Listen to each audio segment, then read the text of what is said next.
Man, I tell you what, the critters that are eating my garden are really bad this year. It's actually really frustrating because as a squash grows, the little critters eat it. And I know that's what they do, but I am not here for feeding them. So I just need to stay on top of the problem. But that is not what today's video is about. But as you can see behind me is they have just decimated this little garden bed. What I am here for though is the garden bed behind me. And that is my garlic bed. I cut off watering my garlic garden bed, I don't know, maybe 3 weeks ago. And they have sort of dried up. I have no idea what the garlics are actually looking like, so you and I are gonna find that out together. But typically what you want to do when you, or before you go to harvest your garlic, you want to sort of cut off the water, let those paper skins sort of get papery, I suppose, and then go ahead and harvest. So let's see what they look like. So I actually have two different kinds of garlic in here, and one is hardneck and one is softneck. And the ones that have a little cuts on them, I believe, are the hardnecks, which just basically mean that the stem goes all the way in. Now that's not anything to write home about, but it did bulb out and has, I think, 4 cloves of garlic on there. So I'm just gonna continue and see what I pull out. And I'm carefully seeing some of them look like they are no good, which is fine. But I'm just carefully pulling them from the stem or the leaves and just pulling them out. And even though they are small, they're still going to be usable, I think. So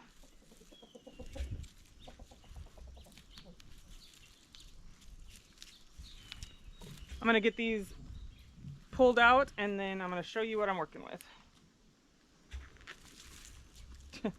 Which ain't going to be much.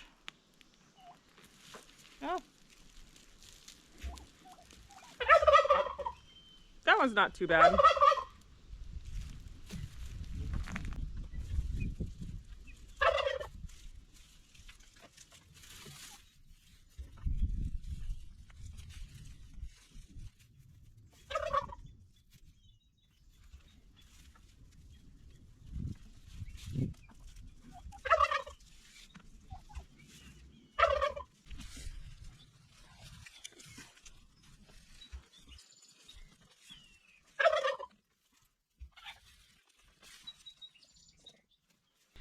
Okay, so I'm just going to go in with this little hand rake because I did notice that not most, but a lot of the stems were missing. So I'm just going to gently come through here and rake this up a little bit and see if I can't find any garlics that had their stems chewed off that I can't find.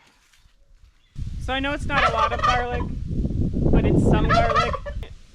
So the next thing that I'm going to do is actually take this over to the greenhouse and sort of let it air dry some more so that way I can knock all of the dirt that's on there and then process it.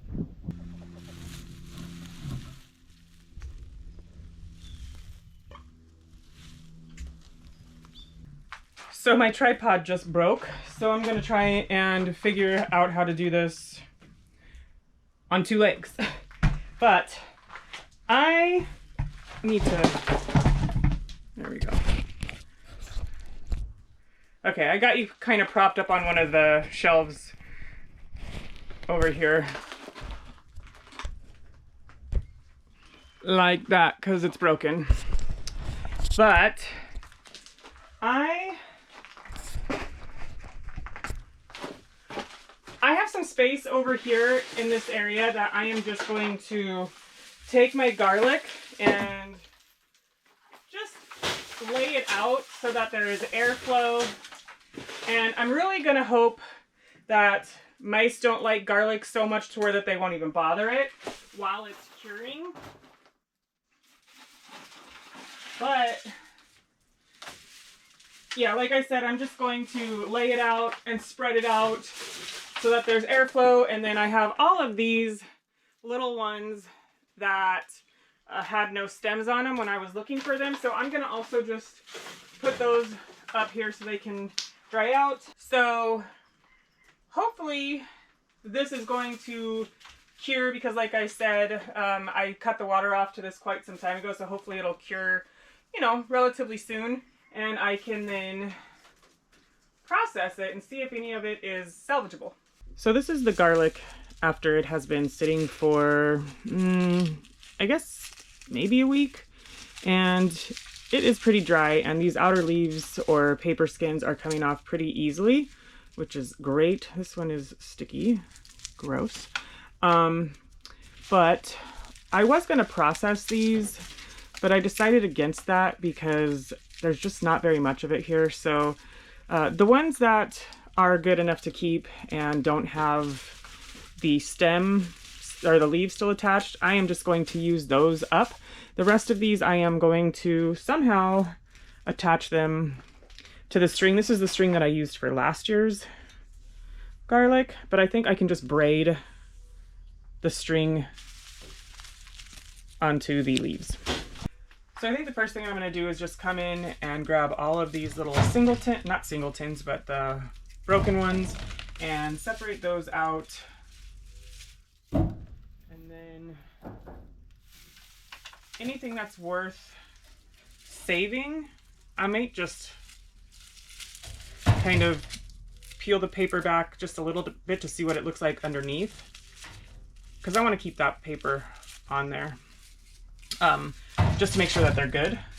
But like these guys here are not really worth doing anything with.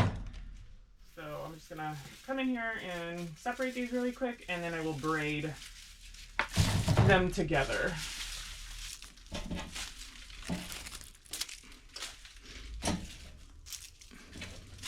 And in order to start braiding them, I'm just gonna take maybe 2. And these hard necks are gonna be a little bit more difficult because they are, that's funny. It grew some little garlics up at the top here too. Funny. But these hard necks are kind of stiff because of the neck itself. But I'm gonna try and do this the best way I possibly can.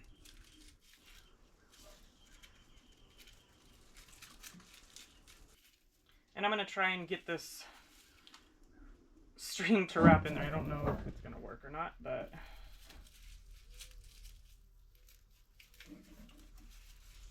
maybe I'll just wrap it.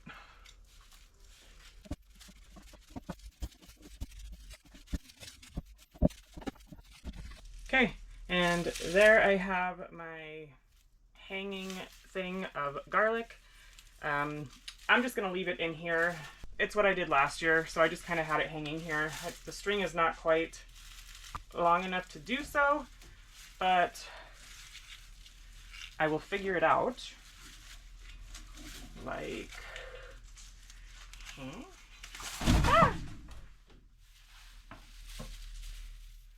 So that might work. I'm just gonna leave it like this, and then these other ones I will just leave right up here, and probably use these ones first.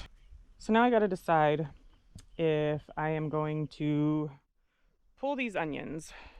I think that I'm going to, because they're starting to bulb, as you can see here.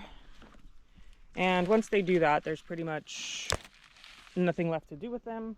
So I'm gonna grab these out really quick and store these. I'm leaving here soon in a couple of days, and when I get back I will be able to do something with them.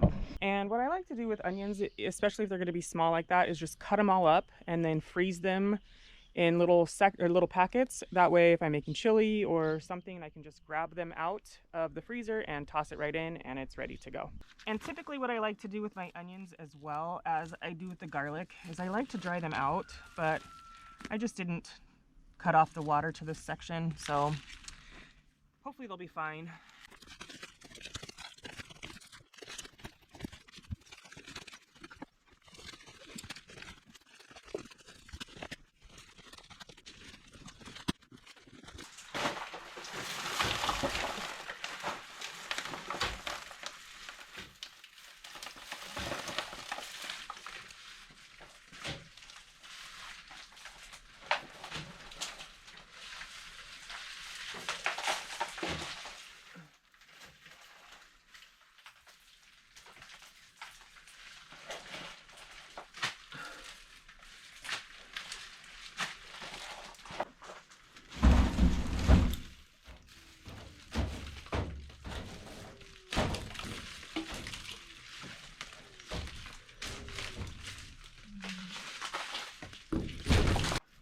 So the onions are definitely nothing to write home about. I need to make a decision for next year if I'm gonna try and grow onions again. I've had some nice size onions last year, not so much this year. And is it worth it for me to grow? They really didn't take up that much space, I thought, because when you first plant onions, you know that basically it's going to be in there for 9 months. They've been in there for a long time. And I thought I was going to need to utilize the bed that they were in, which is not the case. So it's not like they're taking up any extra space that I need to use to grow anything. What I might do next year is, I don't think I can plant them any further apart because they weren't necessarily very close together. But I don't know. I need to come up with a game plan, decide if I'm going to grow onions again. But that is it for me on this video. I hope your garden is flourishing and doing wonderful, and I will see you next time. Bye.